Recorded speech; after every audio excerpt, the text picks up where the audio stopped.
Inter Milan 0, Liverpool 1. Liverpool get back to winning ways in the Champions League. What exactly was I worried about? What was I worried about? What were we worried about, guys? It was quite comfortable in the end, wasn't it? Obviously, a little bit of a joke there, but we won, and that's the main thing. We got a little lucky. I think we got a little lucky. We'll dive into that a little bit later, the penalty and all of that stuff. I think we also got a little bit unlucky to a degree. But no. Liverpool get back to winning ways. A massive win in the Champions League over Inter Milan. And I'm happy. I'm happy about that. Very, very happy indeed.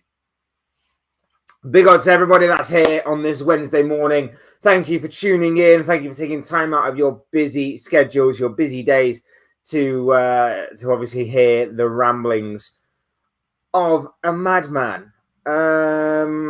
Really appreciate you being here. Thank you to everybody that is.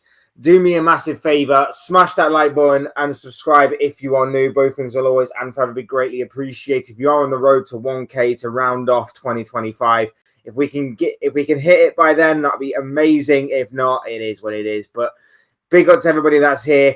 Like always, get involved in the chat, talk some football with me, people. But also, if you want to talk about like anything else, just get involved. Really, let me know what you're up to today. Let me know where you're watching from this morning. All of that good stuff. But obviously, we are mainly here to be talking about football. But I hope we're all doing well. I hope you're doing well. I know I'm feeling a little better this morning than what I was. I know that obviously last night I was dreading this game. And yet we came out of it with not just a clean sheet, but a win as well. And a much important win considering where we are in the Champions League table, what obviously transpired in our last Champions League match day, but also because of what has been an absolutely chaotic week. It was a much needed win for Liverpool FC last night. And we have Dominic Szoboszlai from the penalty spot with absolute nerves of steel to thank for that 1-0 win. We're going to be diving into it a little bit more. But first and foremost, big up to Lee, who's in the chat very nice and early this morning. Big up to you, bro. Hope you're doing well. Hope you're feeling much better after, of course, that win last night. Obviously, like I say, much needed win.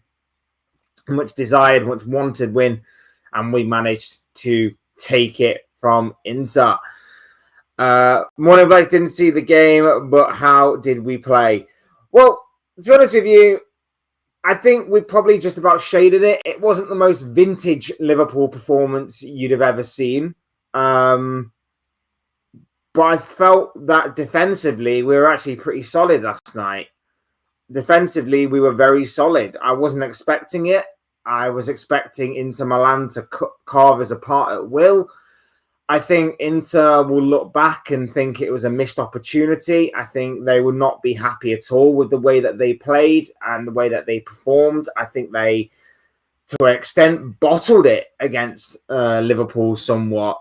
And I'm not trying to just be overly critical. It was obviously the kind of overall consensus that most of us, including myself and yourself, bro, were feeling heading into the game. You even said yourself it was going to be a bloodbath. But Inter didn't kind of play with the level of intensity that I was expecting. They had no pace, no power. They only had 1 or 2 efforts on goal, which I think is a testament to how good we were defensively. I'm still not overall happy with the full performance. There were a couple of individuals that I thought were really, really good on the night. But overall, like I say, it wasn't the most vintage of Liverpool performances. It wasn't the greatest of Liverpool performances. But we got the job done. We got the job done. And on match day 6, where the points are running out, we needed that win. We absolutely 100% needed that win And although we got a little bit lucky, on a certain level, I'm taking it. The win takes us up to 8th in the table, which would be an automatic qualification spot if things were to end right now. The unfortunate thing is obviously Dortmund play tonight. They could overtake us. Man City take on that massive challenge in Real Madrid, and likewise for Real Madrid, of course. So if Man City win, they go ahead of us as well. Newcastle are also in the mix as well if they win tonight, so they could overtake us, I believe. So we're not out of the woods yet, but we are now in a cluster of teams that are on 12 points. From 4th place PSG right the way down to us in 8th, we are all on 12 points. Now, of course, it's a little bit misguided because both Real Madrid, who are in 6th, and PSG, who are in 4th, are both on 12 points, and they play tonight because they've only played 5 games. So by the end of tonight, those two teams especially could be even higher in the table, could be on even more points. But we are on a bit of a cluster of teams that are jostling for position as we head into, obviously, match day 7 and match day 8 coming up over the course of the next month or so. So it's going to be massive for us, and it's a massive 3 points in the sense that we don't want to be in that playoff spot. If we're in that playoff spot, it's not the end of the world, of course, but it just means that we're playing 2 extra games that we really don't want to be playing. We don't want to make it any harder for ourselves. We don't want to make it any more difficult than what it needs to be. We just need to get the job done in our last 2 games. And then, of course, if we do that, we're nice and dry, safe and sound through to the next round of the competition. We have Marseille away from home on the 21st of January, which is going to be no easy task whatsoever. Away from home is going to be tough. The Marseille Ultras are going to be out in full voice and with their heart on their sleeve. So, and we all know, obviously, reluctant gamer will tell you about their time against Newcastle very recently. So Marseille will be no easy task for us, especially with the way that we're playing. But we have over a month to obviously prepare for that game. And then, of course, a week after, we round off our Champions League campaign or league phase campaign with a home tie with Karabakh. So Karabakh should obviously be a win, but there is obviously no guarantee, especially with Liverpool Football Club this season. But it should be a favourable game. It should be a favourable game no matter what, but you never, ever know with this Liverpool team. Let's just put it that way. But we've got to obviously be looking at making it at the first time of asking. We can't fall back on the safety net of a playoff. We don't want the extra couple of games. So we've really got to kick on from this point and win our next 2 games. Leo says that they played like they hadn't seen us recently, played our reputation, not the form. Yeah, I mean, that's a fair assessment. Like I say, it wasn't the most vintage of Liverpool performances either, but I thought we were very, very good defensively. Didn't create a whole lot going forward. There was only the chance with Curtis Jones in the first half that I thought he did really well. We obviously had a disallowed goal, which I thought was slightly harsh to disallow, but I can somewhat understand why they did. And then, of course, in the second half, I only remember really Connor Bradley having the clearest opportunity on goal. As far as what Inter are concerned, there was Lautaro Martinez. Why did I say Lisandro? Lautaro Martinez. He forced a really good save from Alisson Becker.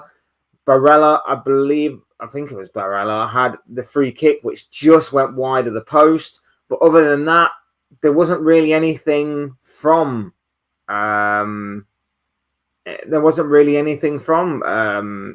Inter to really trouble and challenge us. I think for the most part, our defence had a pretty easy night, which I think we can thank Inter for. Really, like they didn't trouble us more, I guess you would say. Big up, my friend. Happy for you to be here. Big up to you. Glad. I hope you're doing well on this Wednesday morning. Big up Marco as well, who's in the building. Lovely to have you here as well, my bro. Big up to you on this Wednesday morning as well. Beating Inter away is massively impressive.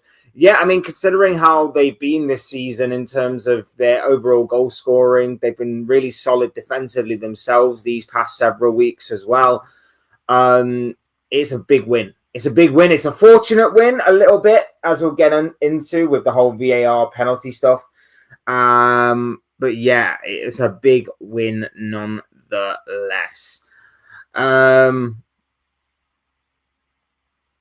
Slot surprised me last night playing Isak and Ekitike, but I heard Isak wasn't great. He didn't have the best of games, but I feel like it's simply for the reason that we don't really give him much to feed on. We don't really do much for him. There's a lack of creativity from us that I see a lot of, and it makes it look like Isak's poor, but we don't really give him much. The only time I remember him having a chance yesterday was when he pressed the Inter goalkeeper, Jan Sommer, and managed to win the ball just on the edge of their own penalty area. And maybe he should have done better with either the overall shot that he had, or maybe he could have found a teammate, but he decided to have a go on goal.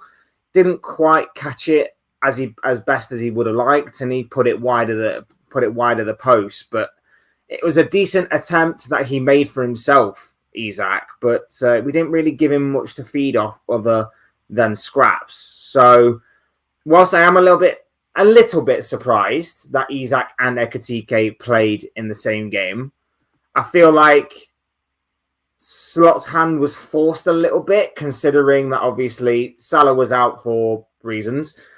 Cody Gakpo was injured. Chiesa was ill. So our only winger was really Rio Ngamoa. And whilst I'm disappointed we didn't see any of Rio Ngamoa last night, I can somewhat understand why he went for the team that he did to a certain degree. I still think we probably should have done a bit more with Rio, but there you go. Blah, blah, blah, blah. I was going to say. Big up Stacey's in the building. Lovely to have you here. A bunch of emojis in the chat, which is cool to see.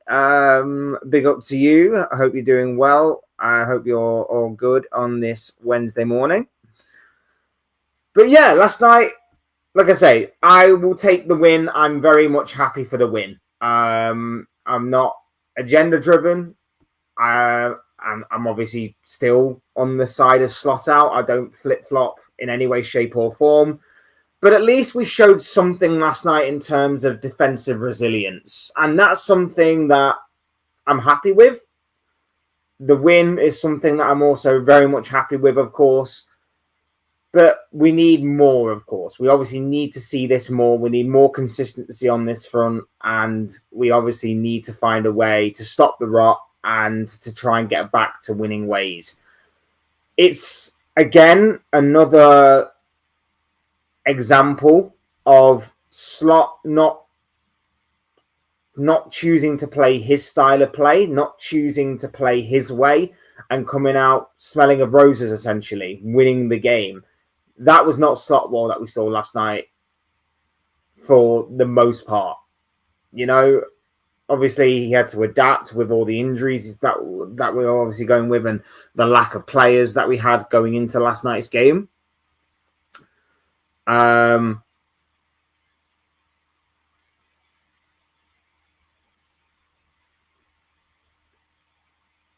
But at the same time, in saying that, at least we were, like I say, we were more defensively minded. We were solid in that department, and we reduced Inter to very, very little, which I was very happy about. I was happy about that we could actually show a bit of defensive mettle.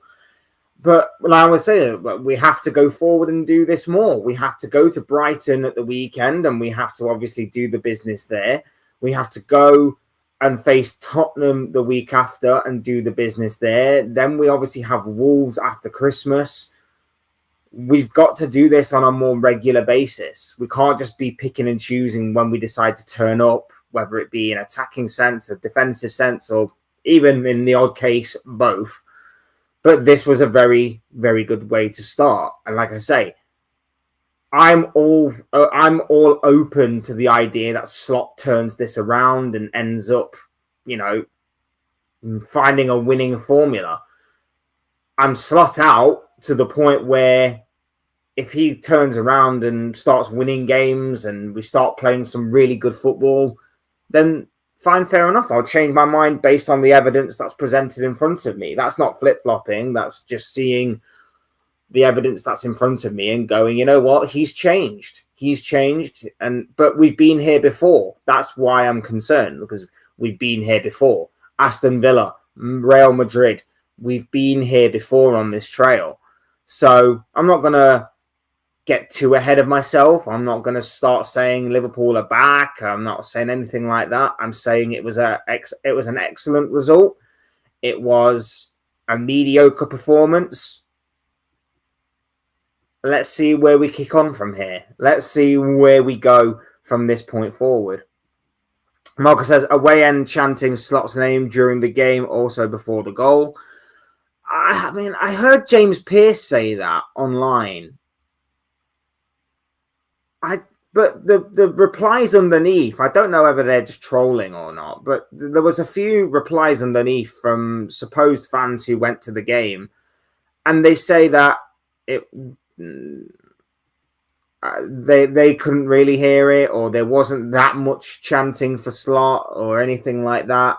I don't know. I didn't have the game with sound on. I don't really have the game with sound on much these days. Every so often, maybe, but I don't really have this. I don't really watch football with the sound on these days because I can't stand commentators. And there was I watched the Arsenal game at the weekend, and Martin Keown. Oh my God, the biasness for Martin Keown for Arsenal on that day was unbelievable. But yeah, I don't really have the sound on much for certain games, and last night was one of them. So I don't.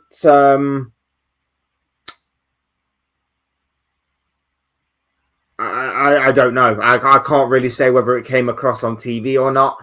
The only thing I have to go on is James Pearce saying that they were doing that, and certain fans underneath claiming that there may have been a little bit of chanting, but not a lot, or not as much, or not from the majority of fans that were in attendance that night.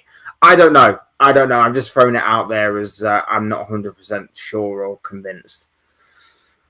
I came across a Liverpool fan commenting, I hear they need a tour guide at the pyramids directed at Salah, which is harsh, but made me chuckle. One thing I will say is that this was a much needed win in terms of both the Champions League campaign that we find ourselves in right now, and of course, from the insane week that we've had. I don't want anybody claiming that, because Salah wasn't there last night, Liverpool won. Don't want anybody claiming that Salah's the reason why Salah's absence is the reason why Liverpool won. I don't want anything to do with that. I don't want to hear anything like that. I don't think it has much of a difference, because if we went and lost to Brighton, then what are people saying? Because if Salah's not going to be there, then what are people saying about that? So don't dig yourselves in a hole that could come back to obviously bite you eventually. I'm sure the Liverpool journalists will probably say something like that today. I wouldn't be surprised if they did, because they've seemingly turned on Salah since he spoke to Norwegian media rather than probably them over the course of the weekend. So I just don't want to hear anything about the Salah conversation in regards to this game, to be honest. Liverpool, the squad rallied. The squad were resilient. They carried out what was being told of them. They got the win.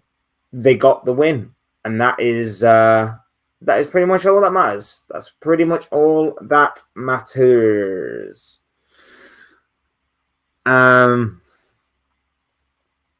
Big up Ballum is in the building. Happy to see you here, my bro. Always good to talk football with you, my friend. I hope you are doing well. Hi, Premier League prediction today or tomorrow? It's probably going to be tomorrow. If not tomorrow, it will definitely be Friday. But probably be tomorrow, actually. Probably will be tomorrow. But just in case it's not, it probably will be Friday. Good morning and no nursery rhymes, please. Hey. We do what we want on this channel. We do what we want. Is police outside your house? We heard sirens. No, I just live in an area where seemingly once an hour sirens are going off outside on the main road. So not for me, bro. Not yet. Anyway, they'll never take me alive. I think it was a pen, soft one, but if he was directed towards goal, it would have been a pen. Now he was with his back towards goal. Still a short pull and soft, but Liverpool will take it.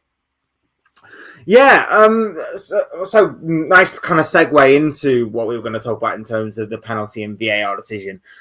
That penalty for me,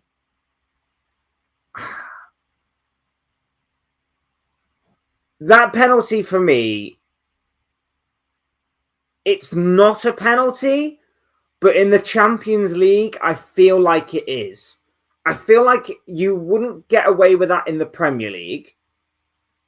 But I feel like in the Champions League, you would. And the reason why I say that, does everybody remember when Szoboszlai gave away the penalty in the Galatasaray game? It was, again, another soft foul that, well, it wasn't really a foul, but at the same time, basically, for those who don't remember, he catches the Galatasaray player in the face with a trailing arm, and the referee awards the penalty.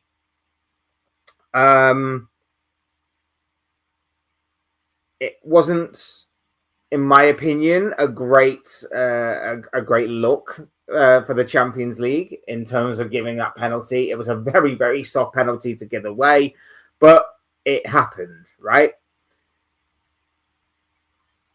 Very soft. Very, very soft. This was, again, another one where it's extremely soft. Szoboszlai's one also happened in the Premier League, I believe, that very weekend. I believe it was the Liverpool game again. I believe that... Who did we play that game? It must have been Chelsea. I want to say it's Chelsea. In the Chelsea-Liverpool game, a Chelsea player did the exact same thing to, I believe, Alexander Isak in the game. I could be wrong again. I want to say it was Isak, though.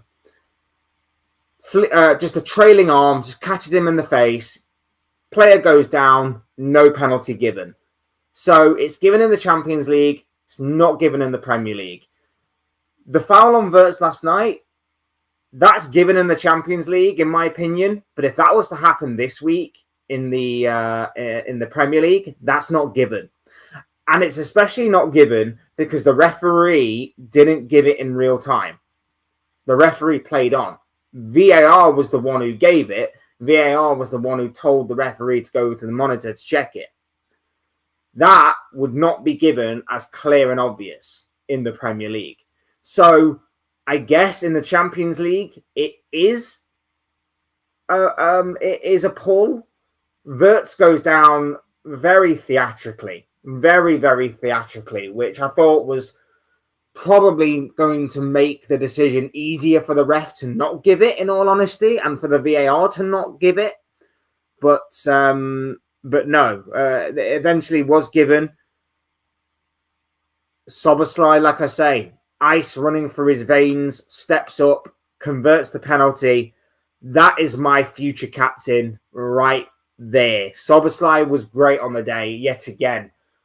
This guy deserves immense amounts of praise. Soboslai was again very good on the night. Soboslai was again brilliant. Soboslai's been our best player of the season.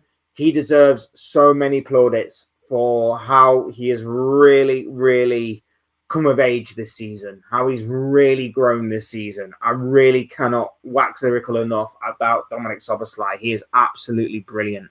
And last night, a very good penalty. And fair play to him. I'm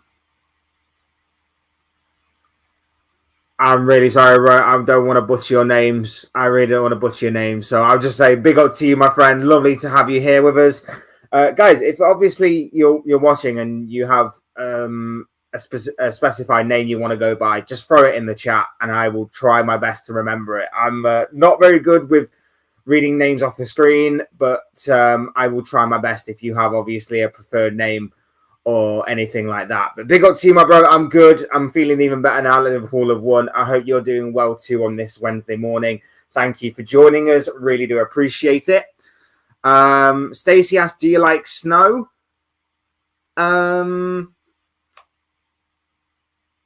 Yes and no.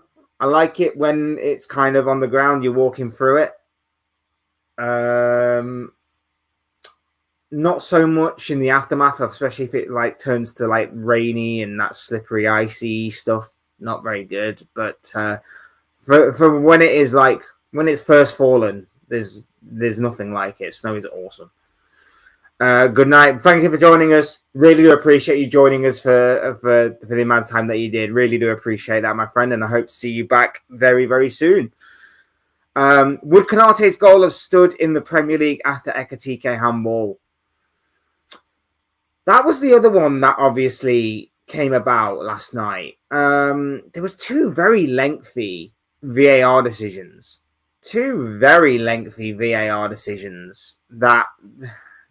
they took their time over, which was obviously this handball and the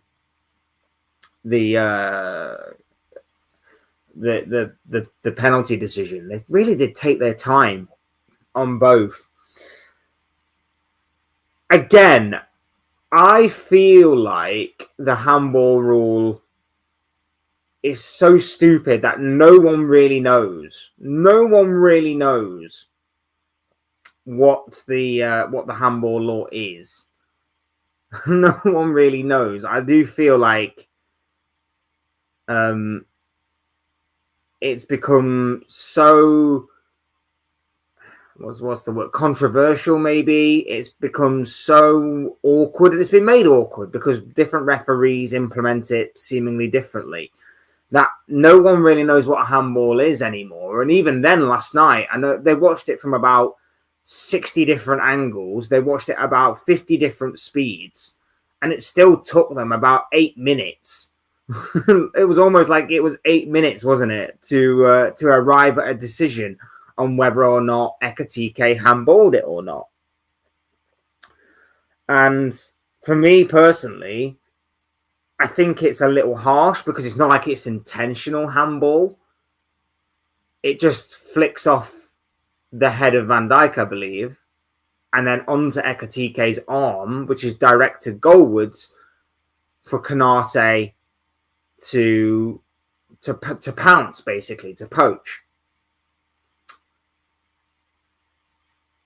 For me, I can understand why it's handball. Because without it, it doesn't quite go into the path of Konate. However, unless it went directly into the back of the net, I also can understand why the goal should have stood. Because it didn't go directly into the net. Yeah, it did help its way onto Konate. But it wasn't like it was intentional. It wasn't like Ekitike was trying to gain an unfair advantage by doing it. I feel like in the Prem it's 50-50. Champions, and this is the thing as well. The handball rule in the Champions League is so flimsy in comparison to the foul on Wirtz. The handball law is so flimsily used in the Champions League. Like,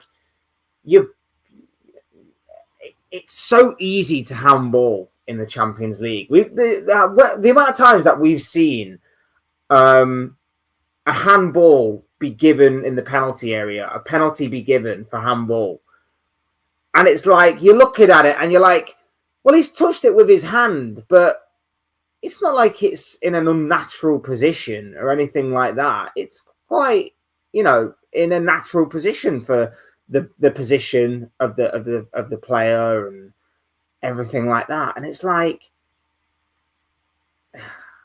it just seems like, for whatever reason, it's so flimsily used in the Champions League. It's just thrown out there as soon as it hits your hand, it's pretty much handball kind of thing. So I guess, again, in the Champions League, that's given. And in the Premier League, I guess it depends on what referee you get, because we all know that Premier League referees are inconsistent as the next. So, yeah, I don't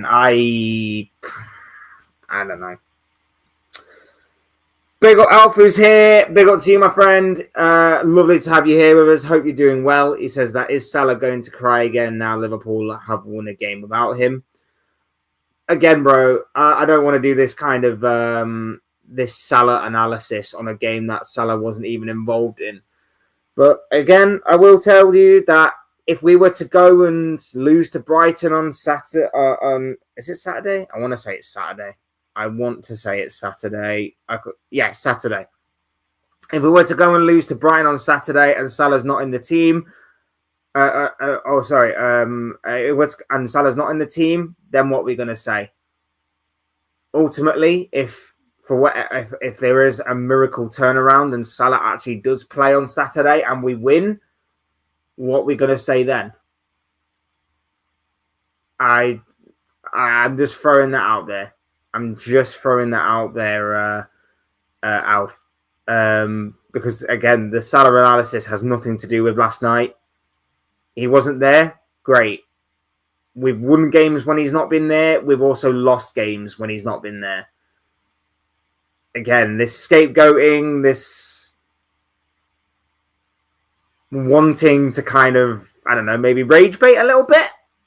I don't know. It don't quite wash. But big up for you for being here, and thank you for the chat. Obviously, I know a lot of rival fans are going to be asking those kinds of questions and talking about that kind of stuff. So I get it. I get where you're coming from. But at the same time, like I say, I'm not all for that kind of analysis in this moment, because it just doesn't. It just doesn't wash with me. Because if you would mock him for that, if we were to go and lose to Brighton and he's not in the team, then what are people saying? And like I say, I know for a fact that journalists who turned on him over the weekend are probably writing their little pieces now. Like, Liverpool were great last night and Salah wasn't there. Is that a coincidence? The fact is, we weren't amazing. We weren't, like, outstanding. We were just okay. Listen, the best performances of the night went to Dominic Szoboszlai and Curtis Jones. Curtis Jones was absolutely amazing last night. Curtis Jones was probably the best player on the pitch.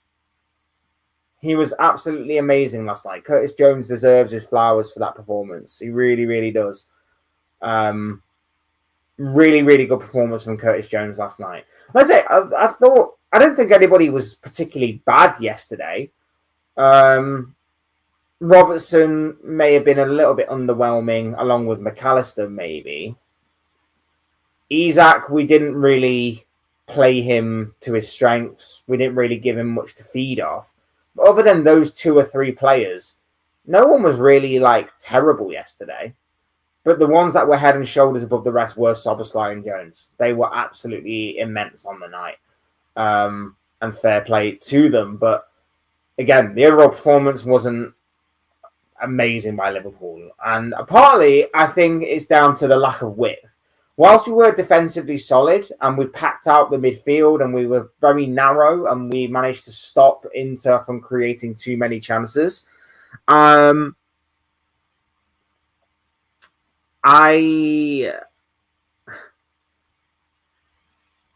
just feel like we lacked width when going forward. And that was probably down to not obviously having a more natural winger on the pitch, which is why, again, I go to Rio Ngamoa. Rio Ngamoa was our only natural and only recognised winger on the squad yesterday, and he doesn't use him. I would have liked to have seen a bit of more of Rio Ngamoa last night, especially being a more natural winger, because our only outlet was basically Joe Gomez on the right-hand side, who was a little bit isolated for the most part. We just lacked width. We just lacked...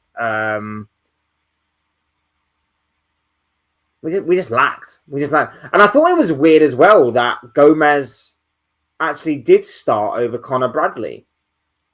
I thought that was really, really weird, you know. And especially because, like, we're going to have to play Gomez...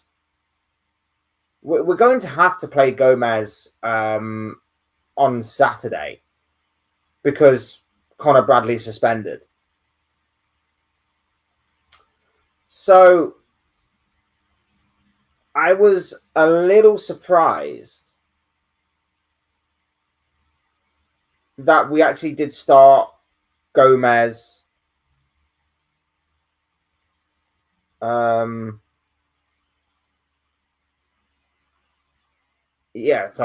that we actually started Gomez over Bradley, because we were going to have to play Connor Bradley. We're going to have to play Joe Gomez on Sunday. Either that, or he's going to move again one of Szoboszlai or Jones to right back again, and then he's learned absolutely nothing. But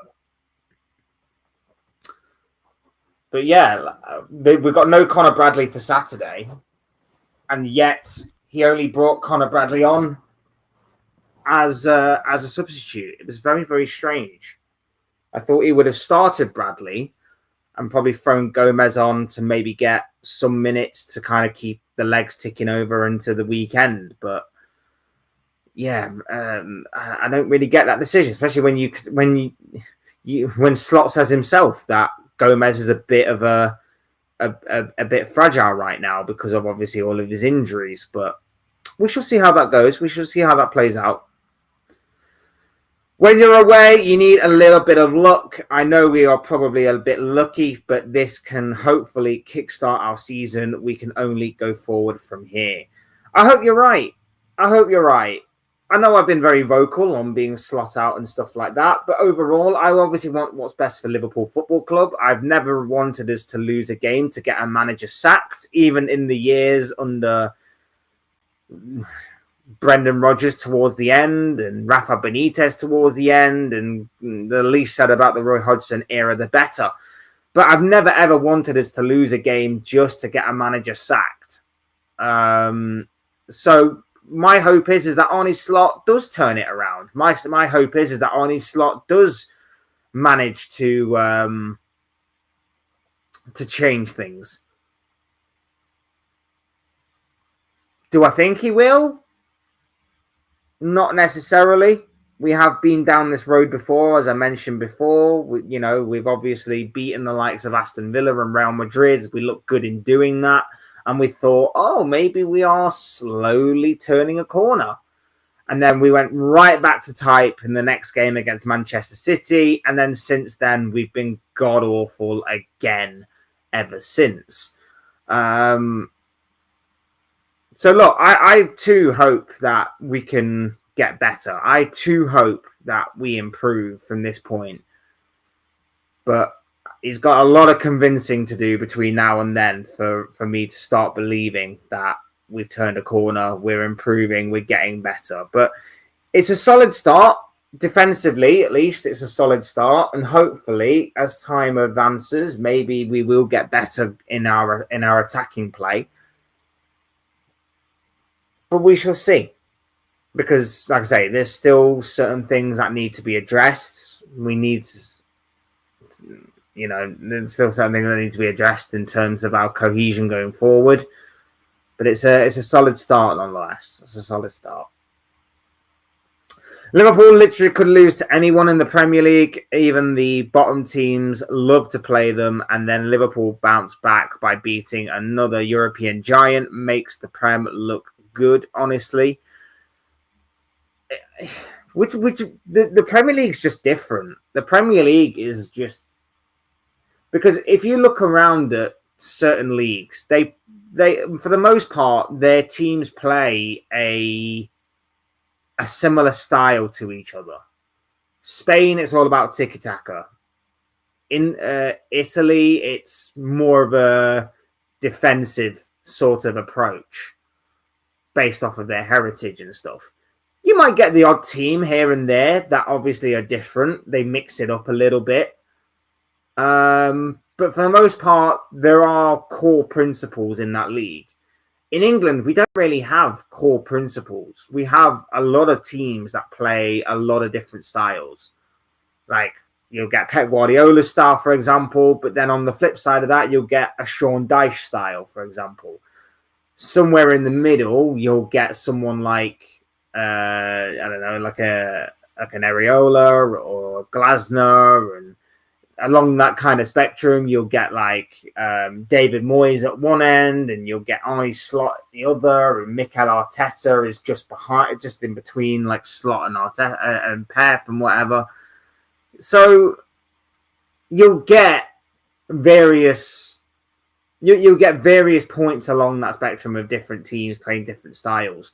In other leagues, I don't think you get that to a greater extent. Like I say, you get the occasional teams that do that, but for the most part, those teams have got core principles. Those teams have got things that they are brought up with.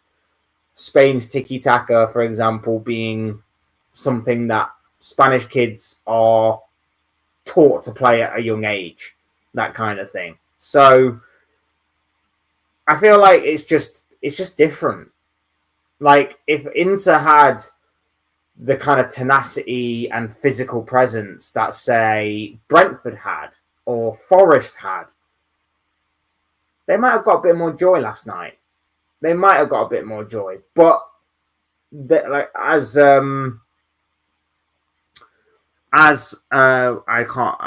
don't remember now who said it.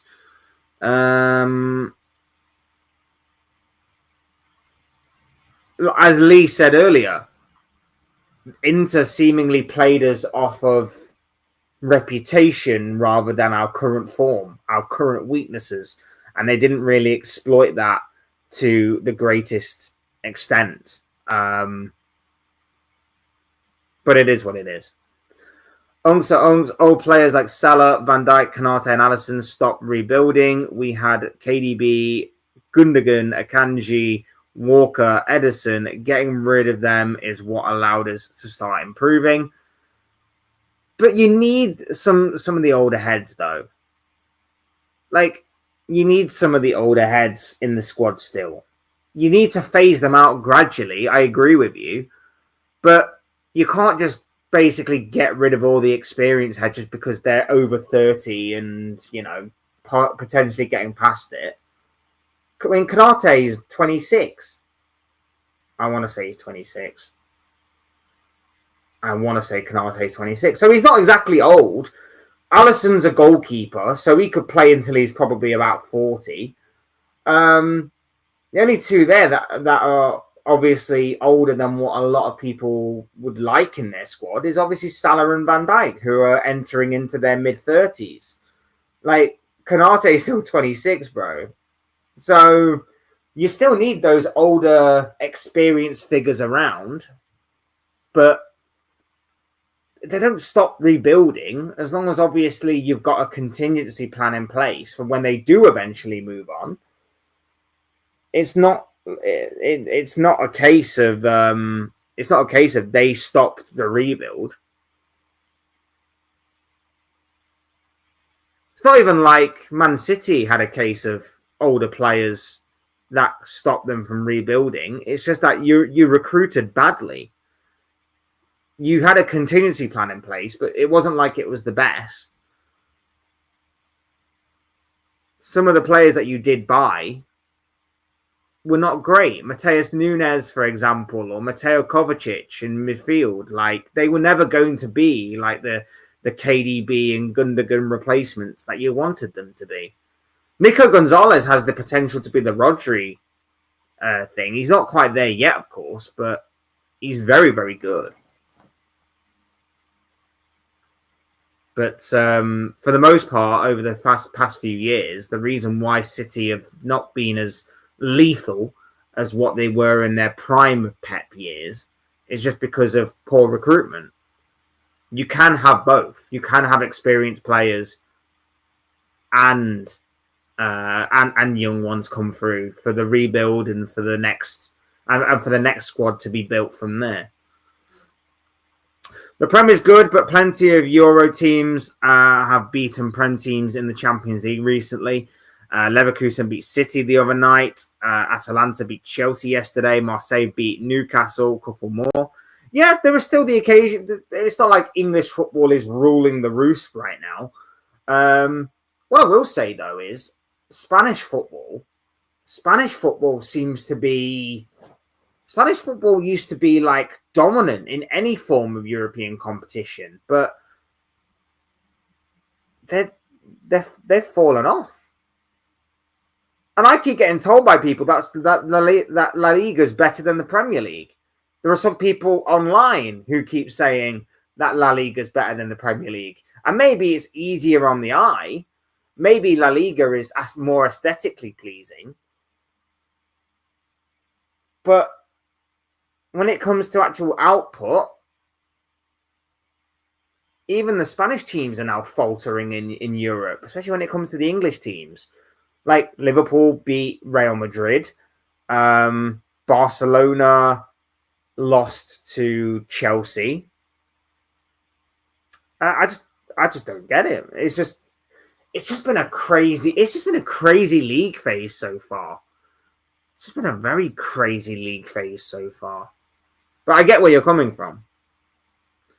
What people don't understand is that the Premier League is a cauldron where all the best go. How can Spain be a farmers' league? We buy players from La Liga because we buy the best players and managers from every other league. Yeah, I mean, it's not to disrespect other leagues. It's not to disrespect other leagues. I don't really rate the whole farmers' league thing. You've still got to beat what's in front of you and all of that kind of stuff. But the way that you bring in players from those leagues, the same way that other countries are starting to do that with our players,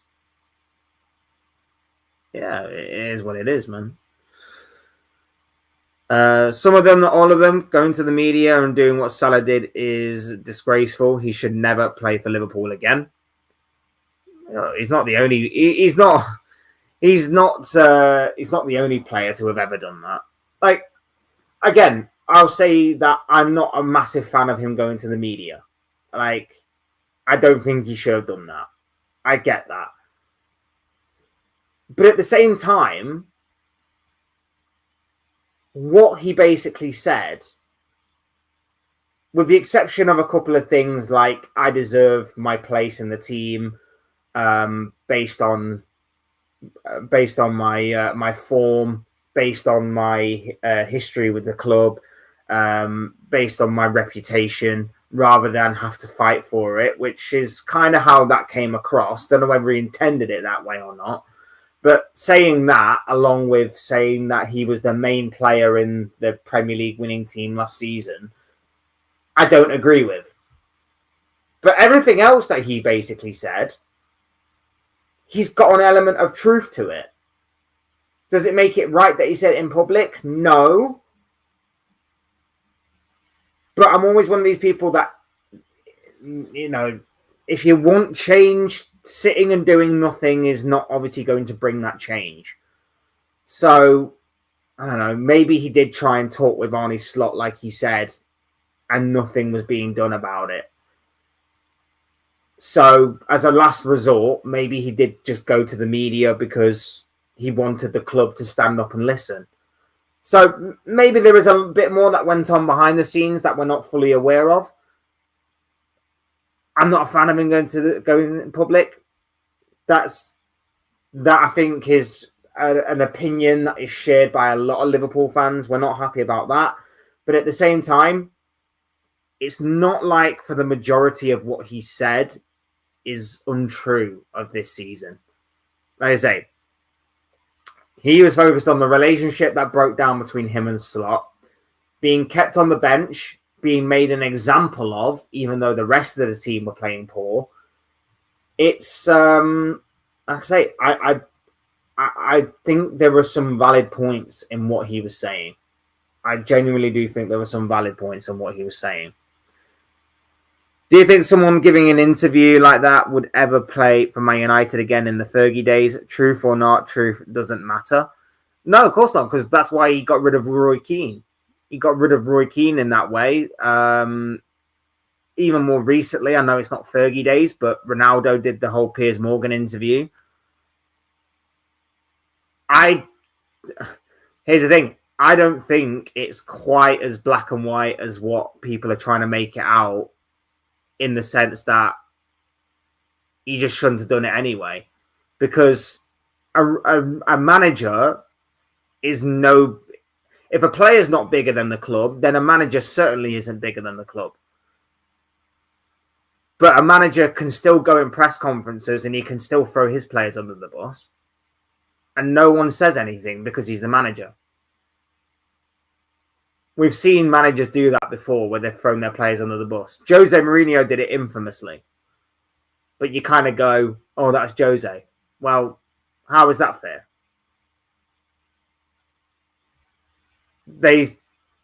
Either way, managers do it. The only ones that don't do it are the club, because the club don't really speak out. That's why they have the manager to sort of be the face of the representation of the club, so that they don't have to answer those kinds of difficult questions and stuff like that.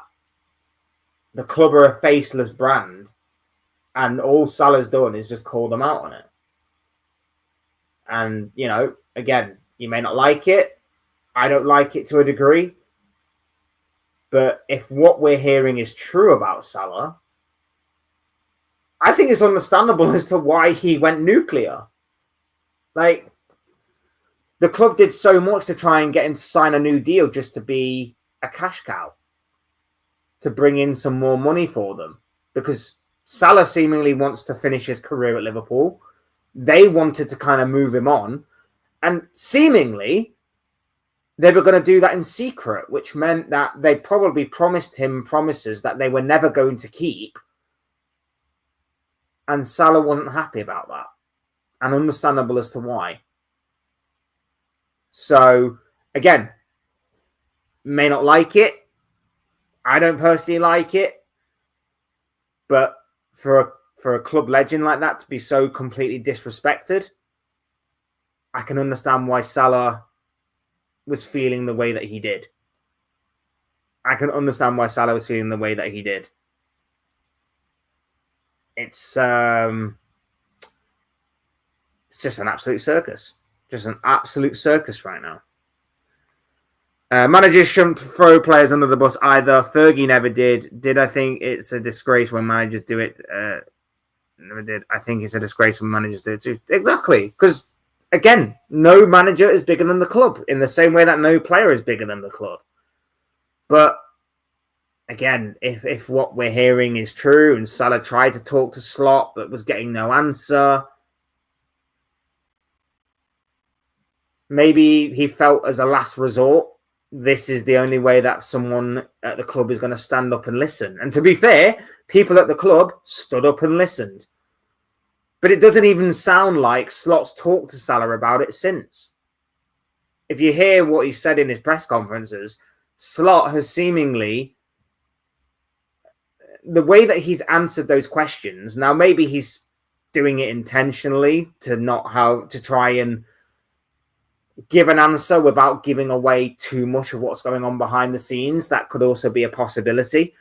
But from the sounds of it, it sounds like Slot's not even talked to Salah about it, which I think is incredible considering that this interview happened Saturday night. So why didn't we have clear the air talks? Why didn't we have anything along those lines? It was so strange. So strange. But yeah, it is what it is, man. It is what it is. It's so weird. That's it. I'm not happy with it going public. But at the same time, I can understand why Salah would feel frustrated. I can understand why Salah would feel the way that he has done. And I can understand why he would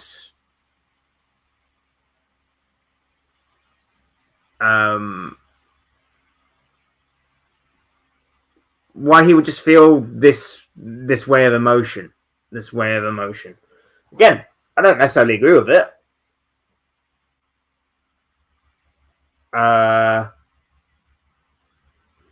But there was an element of truth to it.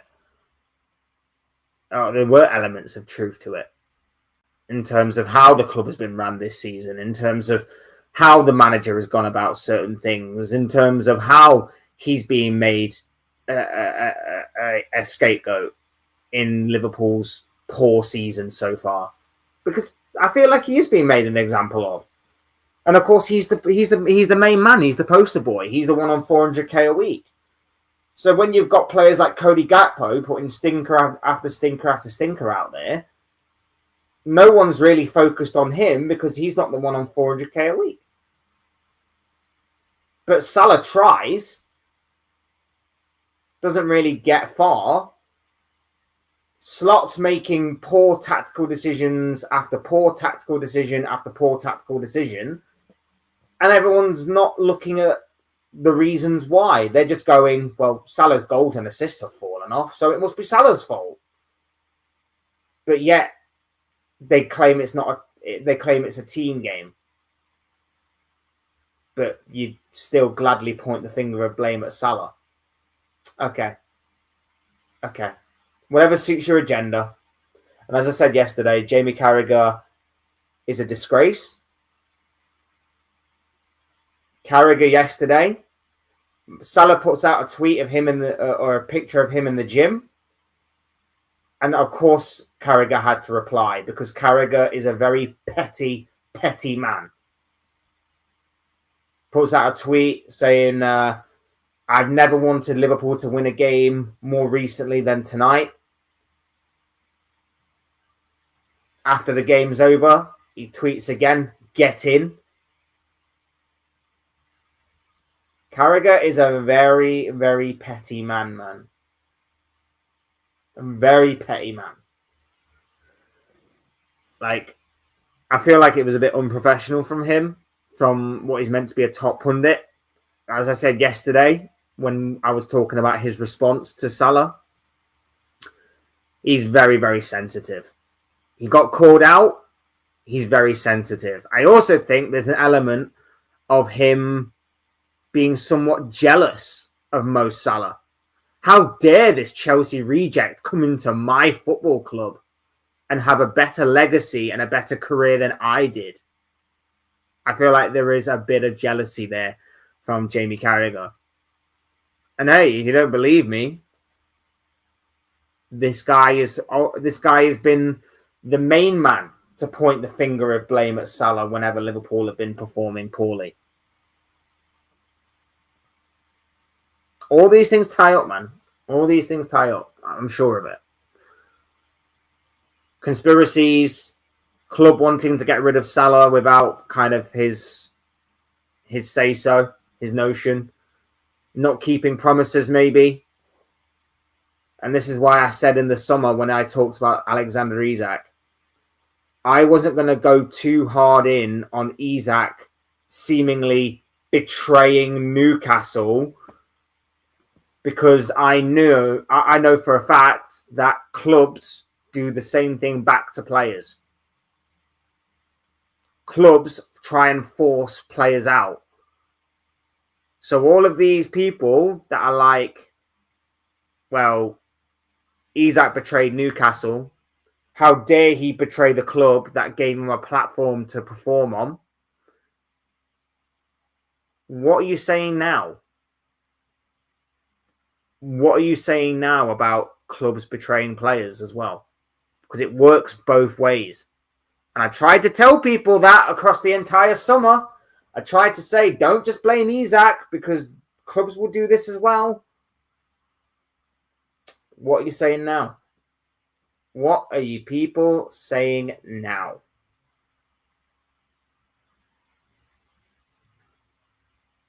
That's what I want to know. Guys, make sure we're liking and subscribing. All of that good stuff, and also hitting up the chat. Really appreciate each and every single one of you being here early on this Wednesday morning. We're going to go for a little bit longer talking about Liverpool's win last night, and of course looking ahead a little bit to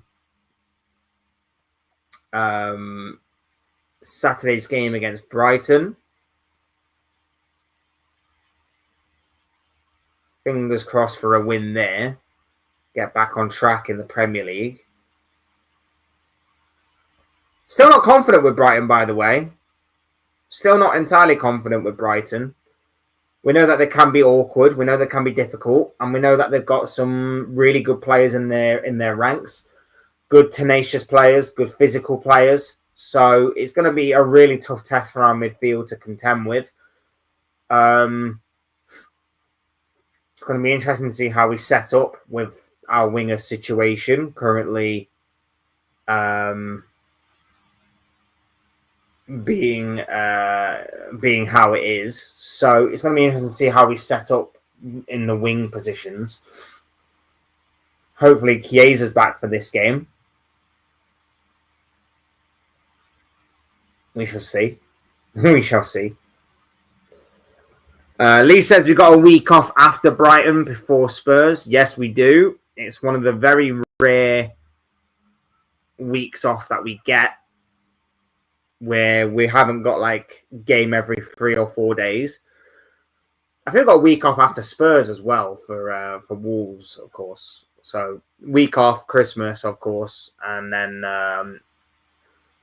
it still annoys me that we've got no Boxing Day fixtures other than Newcastle Man United. Still annoys me that we don't have our feast of Boxing Day football. But there you have it.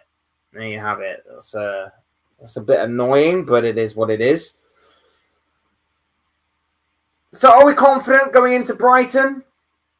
I'll say that I'm a bit more confident after last night's win, but I'm still not entirely there.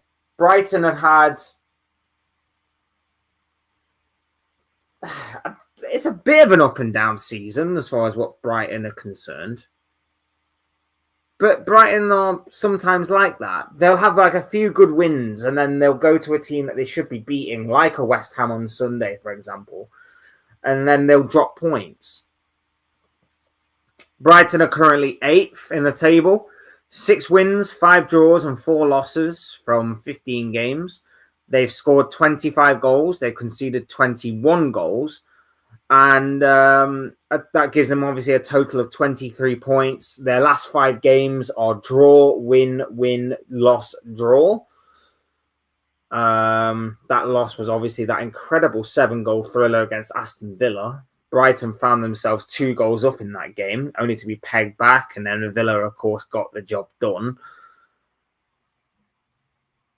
This is going to be a very tough game. A very, very tough game. Brighton, like I say, a lot of good young players, good young manager, seemingly, came in as a bit of an unknown, but is really holding his own in this league, I think. Considering the youth, considering how Brighton operate and perform. This is going to be no easy task. And the bit that worries me the most is that midfield battle. Because if Brighton play with a sharpness, a directness that we, for one reason or another, can't handle, if they are tenacious enough, if they're intense enough, they will bully us. They will absolutely bully us. We need to be on it from the start. I'd go Alisson in goal. It's going to have to be Joe Gomez at right back for me. There's no other option other than Joe Gomez at right back. Connor Bradley, like I say, is suspended. I'm not putting Szoboszlai there because I find it stupid that our best player is being sacrificed in normal positions for him to accommodate elsewhere. So I would go Joe Gomez right back. Centre backs, Konate and Van Dijk, of course. I think he puts Kirkes back in for this game because Andy Robertson played last night. So I think he probably does go back with Andy Robertson at left back.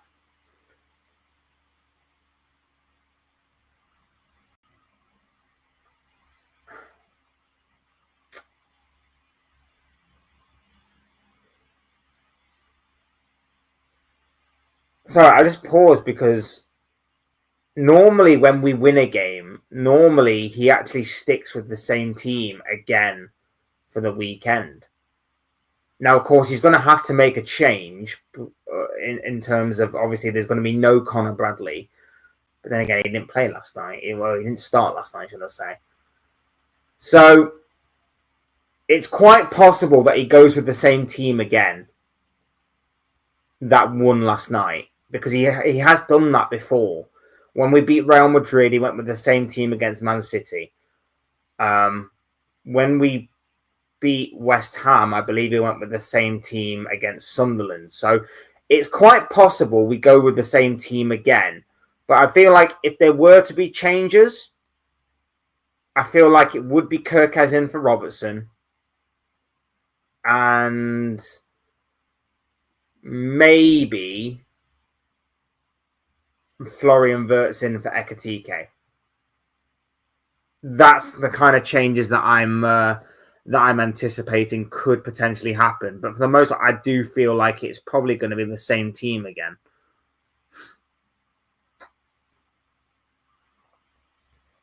Because that's just how Slot does it. No, I'm not confident at the moment, says Dean. We need to start with Ekitike because he won't miss. Isak is just lacking confidence. I agree with you. And again, it's like I said yesterday, there is no incentive in this team to play well because Ekitike will play well but get dropped the next game. Szoboszlai will play well but get told to play in any other position rather than his own for that particular game.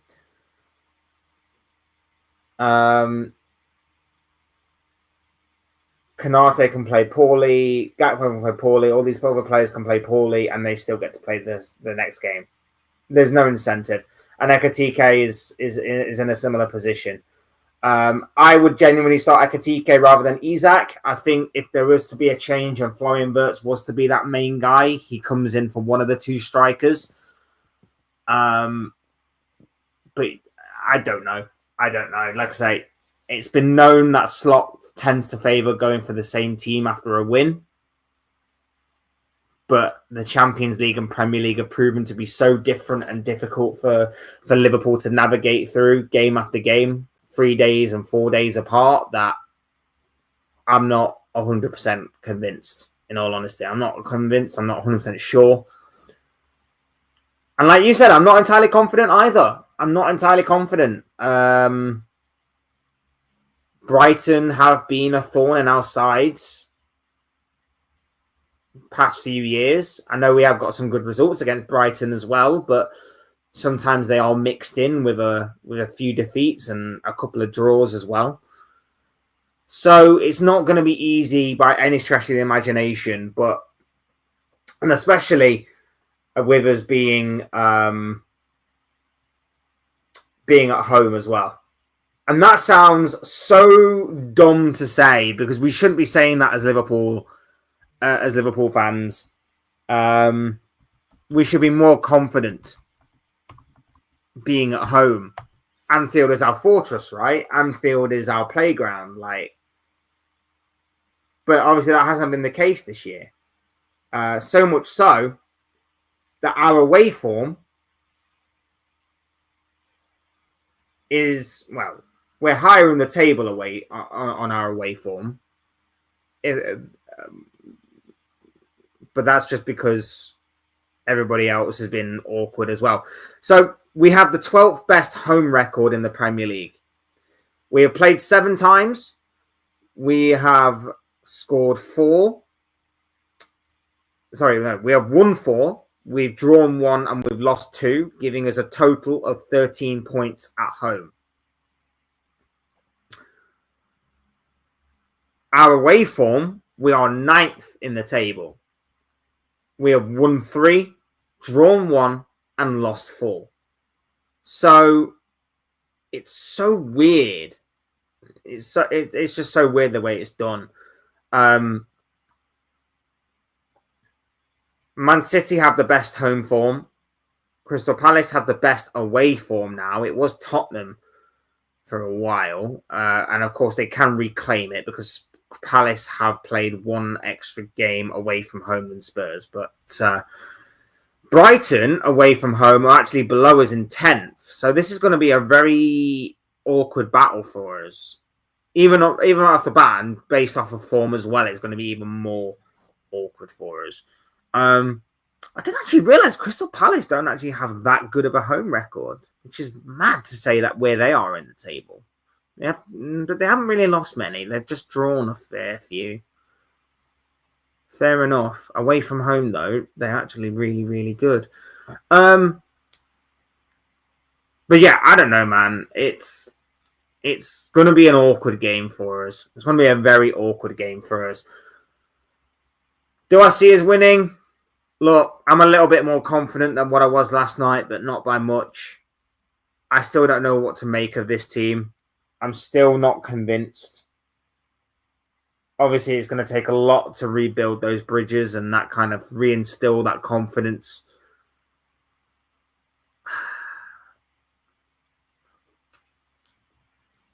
I don't know.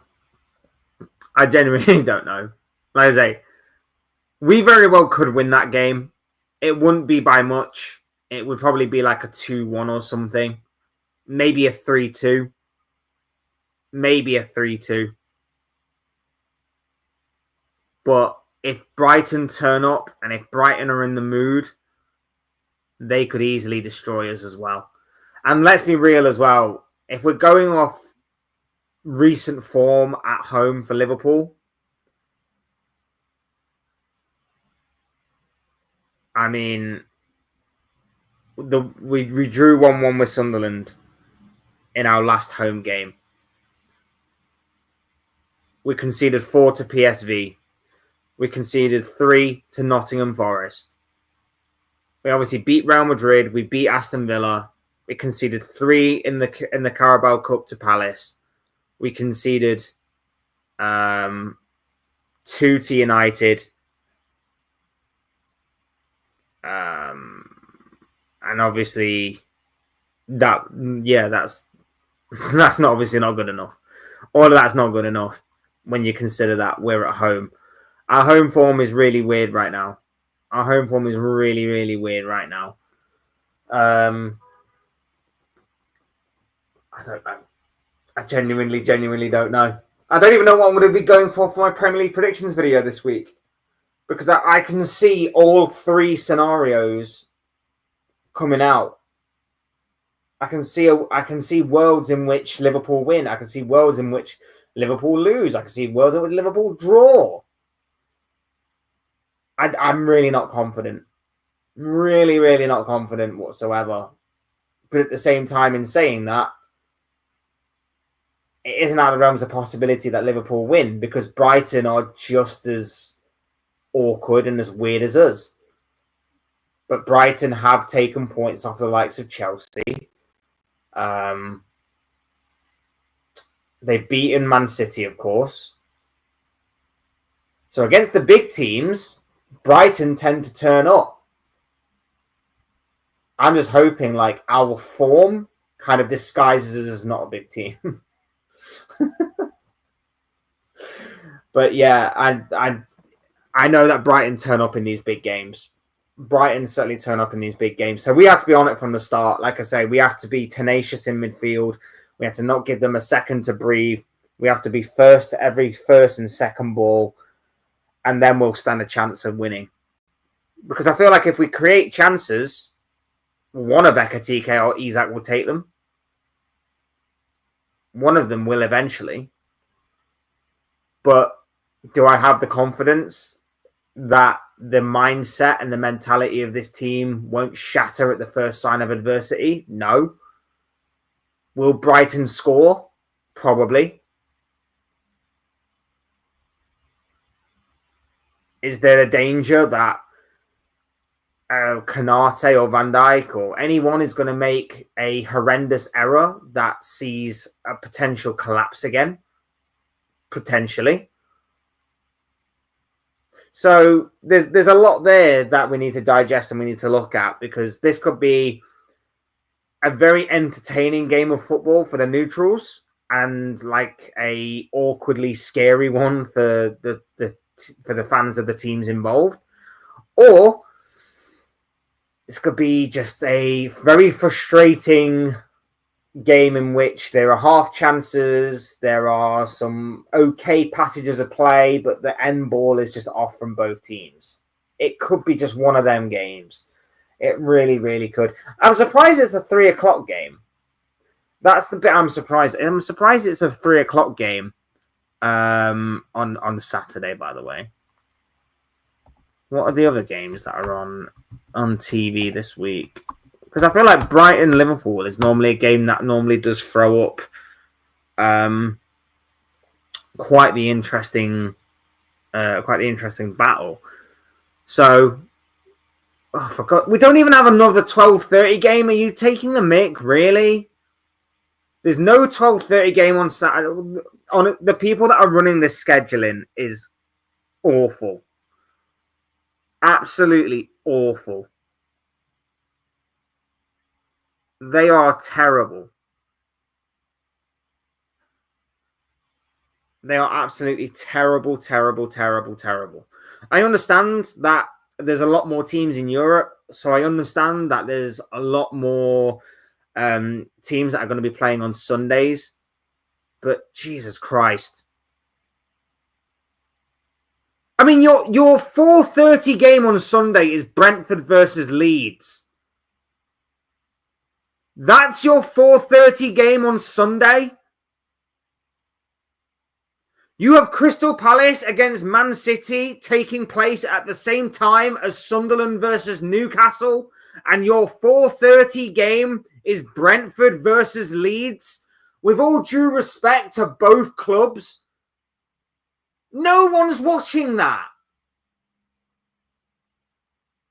With all due respect to both Brentford and to Leeds, no one is watching that.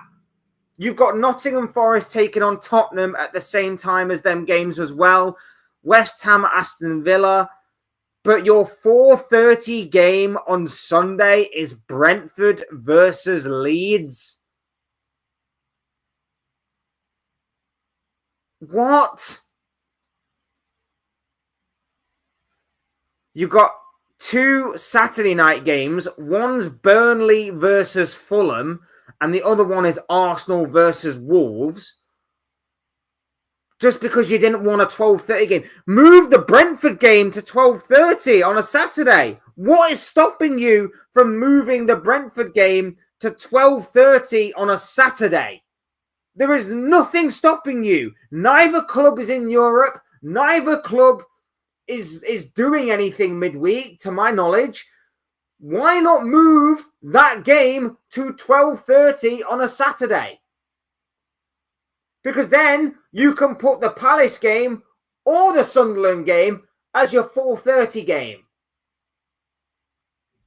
The schedule, the people that are behind the scheduling, they seriously need sacking. This is a sackable offence if ever I've seen one. This is awful. You've got Chelsea Everton at 3:00. That's normally a good game. Liverpool Brighton at 3, of course. They're the only two 3:00 games for your Saturday afternoon viewing.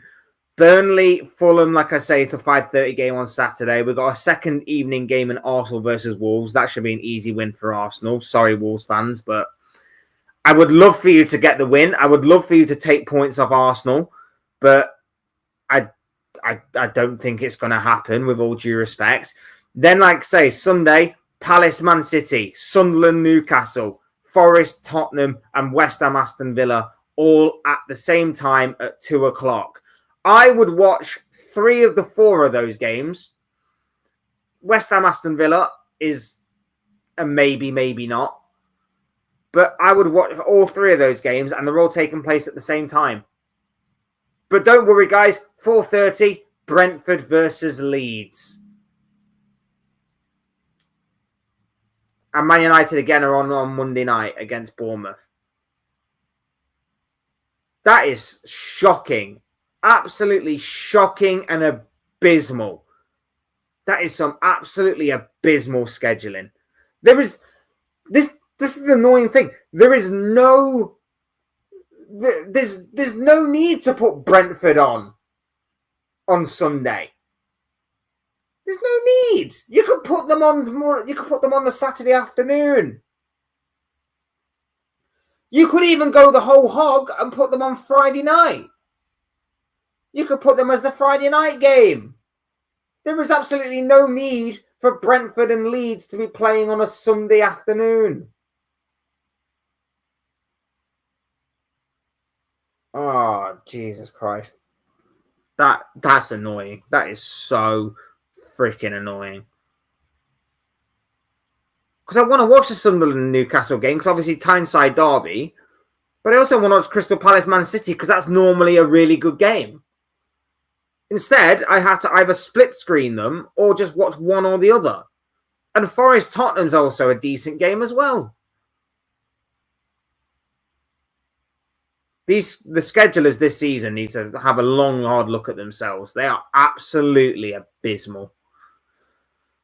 Big up Reluctant Gamer who's here. Great to have you here, my bro. I hope you're doing well on this Wednesday morning.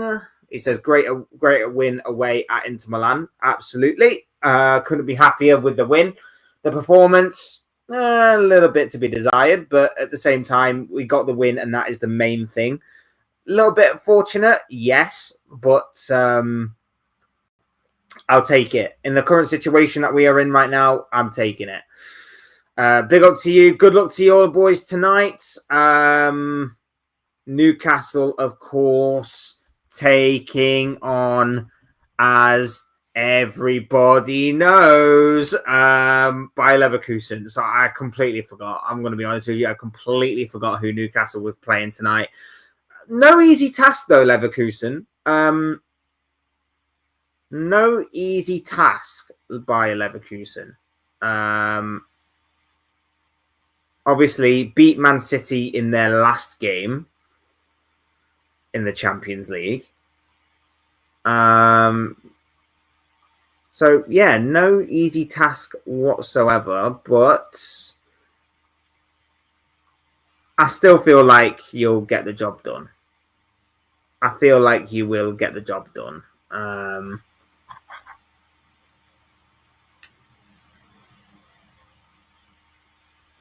3 points for Newcastle tonight. 3 points for Newcastle tonight, I'm sure. I'm sure of it. I'm sure of it. I'm sure of it.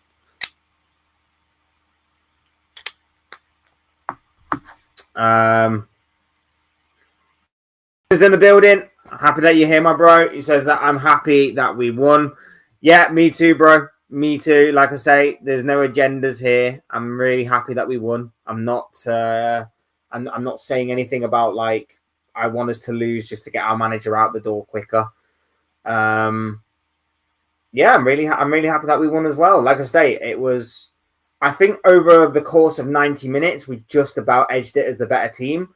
I feel like defensively we were solid. Attacking wise, I think we created the better of the opportunities. Not many, but we definitely created the better of the opportunities. Curtis Jones forced the goalkeeper into a very good save. Connor Bradley from a tight angle in the second half. I think even Ekatike from an acute angle forced a corner as well. So we definitely had a couple of opportunities here and there, but not really clear-cut or big chance opportunities that I would say we definitely should have scored from. In fact, if I look at the statistics, we shared the possession of 50-50 together. We had 1.42 expected goals according to SofaScore. We had 2 big chances in comparison to their 1. We had 12 shots in total in comparison to their 9. So, yeah, I would say on the overall course of play, we just about edged it. We didn't really we didn't really give them a great deal to go off. Yeah, it's it was a good night. It was a whole lot better than what I was expecting going into it. I'm not going to lie to you. I did think we were going to get absolutely demolished by Inter. I thought they were coming into this game in really fine form.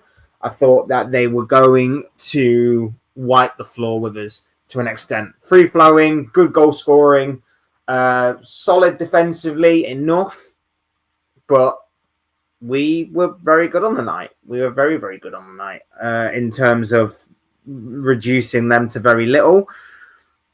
And of course, like I say, Szoboszlai and Curtis Jones were absolutely immense. Those 2 in particular were head and shoulders above the rest. They were absolutely brilliant on the night. And now we move on to the Premier League again, and Brighton and Hove Albion. Quick look ahead to tonight's games. Quick look ahead to tonight's games.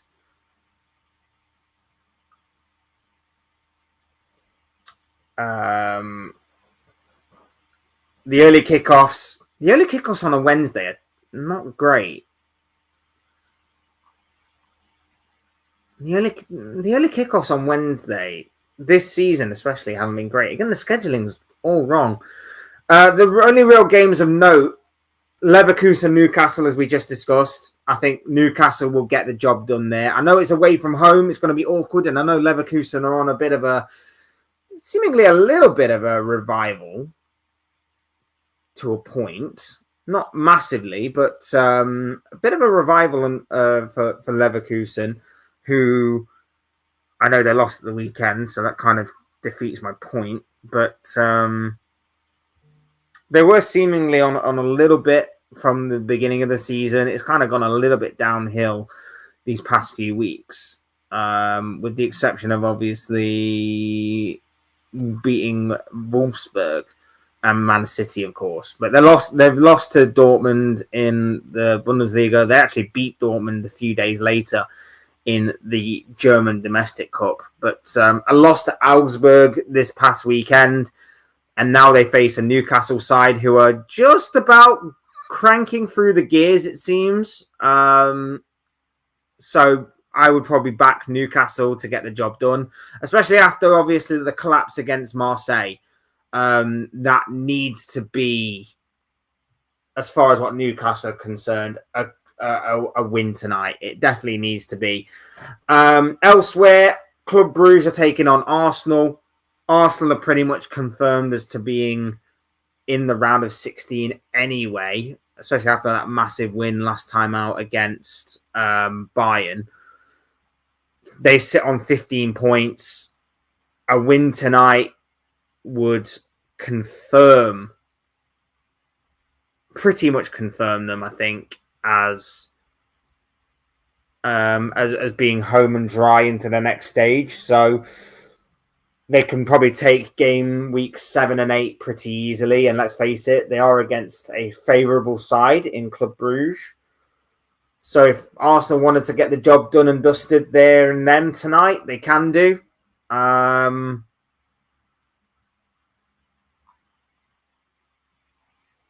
Yeah, that would be pretty straightforward for them.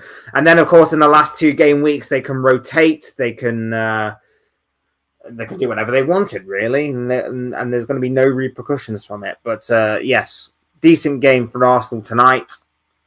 PSG taking on Bilbao. That should be interesting.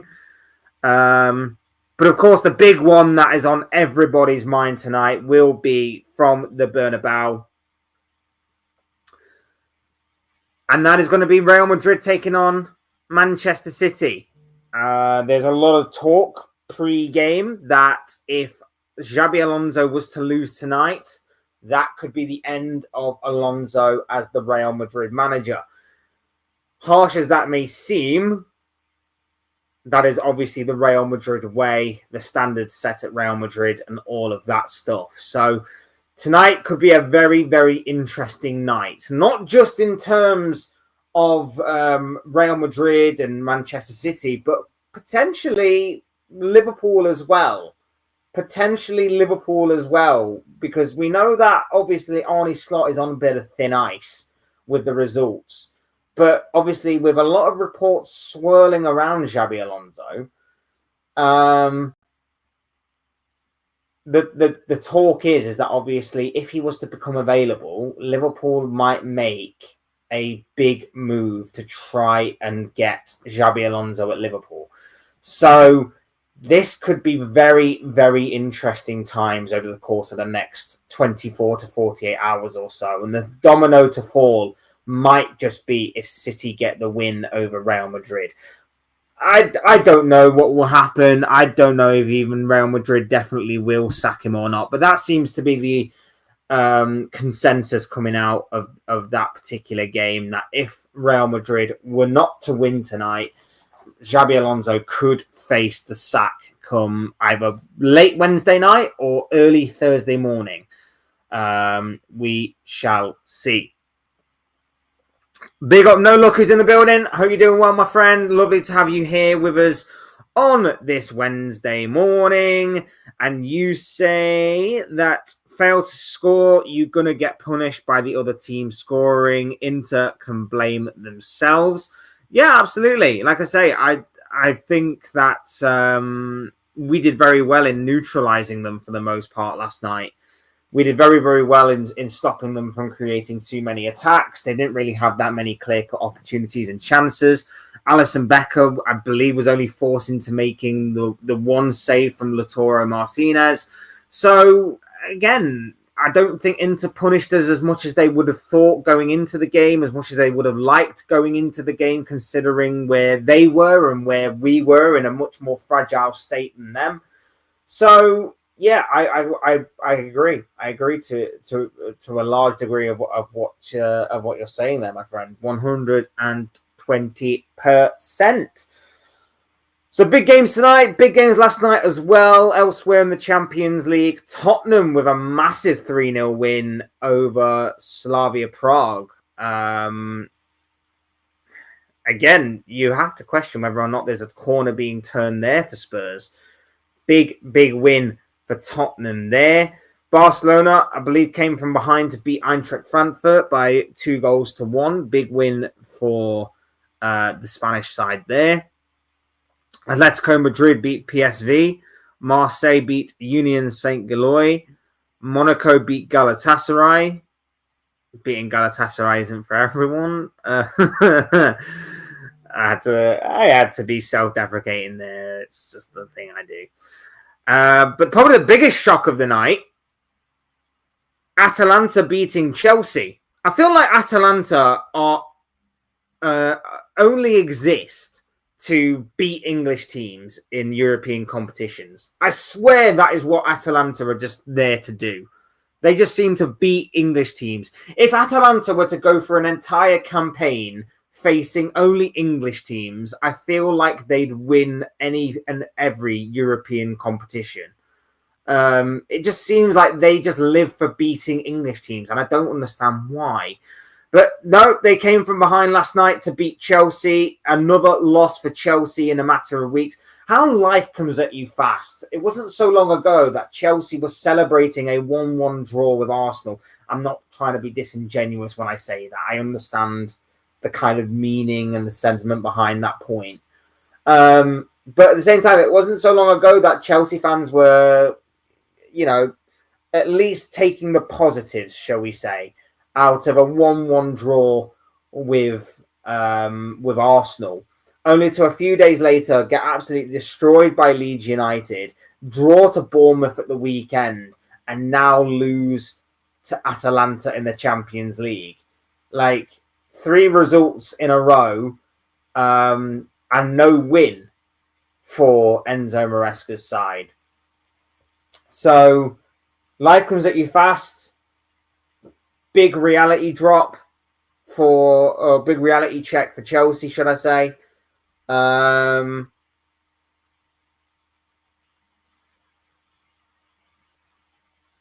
Yeah, it's it's interesting times. Interesting times for Enzo Maresca's side, 100%. Alonso was always Edwards' first choice, not Slot. Absolutely, that's something that we shouldn't forget. Alonso was wanted, but he decided to stay at Leverkusen one more year to not only work on his craft, but to also lie in wait for that Real Madrid job, and it's understandable as to why. But yeah, we definitely did try a lot to try and get him out of Leverkusen and to Liverpool during that period of time. So, like I say, interesting times, man. Interesting times. And this is the thing as well. It's genuinely... I've had this theory for a little bit where the managerial market being so dry is the only thing that's really kept Slot in the job. If, say, Alonso was available, or someone of Alonso's ilk, reputation, or someone with a greater reputation that kind of fit the Liverpool way was available, I do feel like Slot would have gone a long time ago. But I feel like because the managerial market doesn't really have a great abundance of reputation, talent, quality, that's the only reason why Liverpool haven't quite pulled the trigger yet. If Alonso was to become available tomorrow, that could set the wheels in motion of, well, if we don't get him now, someone else potentially will. And that's dangerous, considering that there are a few managers out there that could be on thin ice themselves. They could be in a bit of hot water themselves. And if people are looking at Alonso and going, didn't quite work out at Real Madrid, given the size of the club, the reputation, the standards, the level of expected goals to hit, that kind of thing. But if he was to come here, we could help him rebuild that side of his career. We again could lose him to another big enough club. So it is going to be very interesting to see what does happen over the course of the next 24 to 48 hours or so. If reports are to be believed that Xabi Alonso will be sacked, we'll wait and see on that. But that could obviously open the door to potentially the sacking of Arne Slot if certain people are to be believed. We shall most certainly see. But yeah, the bottom line here is that Liverpool beat Inter Milan last night by 1-0. Massive win for Arne Slot's side in the Champions League. A much needed win, not only given their Champions League campaign so far, but also the current state of the club and, of course, what has been a very chaotic week for obvious reasons. We have the squad to suit his style of play, mate. Yeah, I agree. I agree. Alonso, I think, would suit us very well. And you know who else would love to see Xabi Alonso walk through the door? Well, the two people that I'm sure would love to see Xabi Alonso walk through the door at Liverpool: Jeremy Frimpong and Florian Wirtz. They especially would love to see their ex-manager walk through the door at Liverpool. I think we have. I don't think it's perfectly suited, as in I think there are maybe one or two players that we could potentially look at in terms of centre-back wise and maybe centre midfield wise that could improve and bolster the squad. But for the most part, I get what you're saying. It is definitely suited to Alonso, and I'd be happy. I'd be intrigued, and I'd be happy to see Xabi Alonso return to Liverpool, take on the role as manager, and hopefully have a long and successful reign, if that was to be the case. We'll obviously see what happens. Obviously, a lot needs to happen between now and then for that to happen. And there's no telling whether or not the owners will actually follow through on that potential on that potential appointment or sacking or anything along those lines. So we'll obviously have to wait and see. But as I say, guys, bottom line here, Liverpool win a game of football. Liverpool win in the Champions League 1-0 against Inter. Dominic Szoboszlai with a penalty that was pretty soft, but at the end of the day, I can understand why it was given. I'll take the win. I'll take the 3 points. Big, big, big win towards our Champions League campaign, and not just our Champions League campaign, but also our towards what has been a chaotic week. A chaotic week, to say the least. That seems like a good point to end it. Thank you all so much for being here. Really do appreciate each and every single one of you for being here on this Wednesday morning. Do me a massive favor, smash the like button and also subscribe if you are new. Both things will always and forever be greatly appreciated. Am I on tomorrow? Maybe not live tomorrow. I'll either be live tomorrow or Friday. One of the 2 days. But there will be a video going up on the other day. So if I'm live tomorrow, there will be a video going up Friday. If there's a video up tomorrow, I'll be live Friday. I've just got to sort some things out and check on a few things. I might not be able to go live, but there probably will be a video. We shall see. Either way, there will be something on the channel. I always aim to upload something on the channel every day. If it's a live stream, it's a live stream. It's a video, it's a video. I try and do that every day, but we shall see. We shall see tomorrow what the case may be. But there will be something going on the channel tomorrow. I'm just not 100% sure if I'll be able to go live or not. But yeah, I'll try and get at least a good amount of time before I eventually make that decision. If I am going live, so it'll be a good amount. I won't just instantly go live. I'll at least leave it so that there is some time. Thank you all so much for being here. Like I say, smash the like button on the way out. Subscribe if you are new. Both things will always and forever be greatly appreciated from you wonderful, wonderful people. I cannot honestly thank you enough for the love and support on the channel. You guys are absolutely awesome. As always, thank you all so much. I've been Fletch. This has been another Fletch Talks live stream, and I will see and speak with you all again soon in another video or live stream or whatever it may be. Cheers, guys. Thanks, everyone, for watching. Take care of yourselves. Enjoy the rest of your day, and I'll speak to you all again very, very soon.